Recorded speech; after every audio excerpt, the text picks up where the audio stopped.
Pipe Management Australia is excited to be opening our new service centre in Rocklea, Brisbane, Queensland.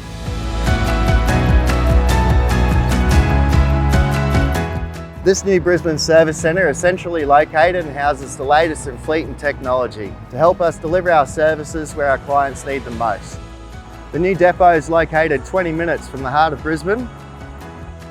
This new Brisbane Service Centre is centrally located and houses the latest in fleet and technology.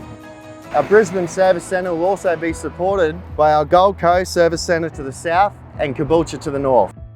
The opening of this new location represents a significant milestone for Pipe Management Australia, and it is a continued reflection of our growth.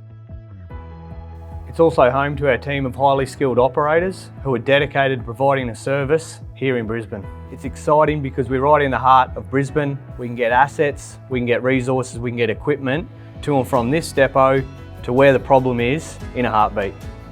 This depot will be largely focused on stormwater maintenance, hydro excavation and rehabilitation. Whether you're located to the north, south or west, we have a depot near you and we can service you quickly.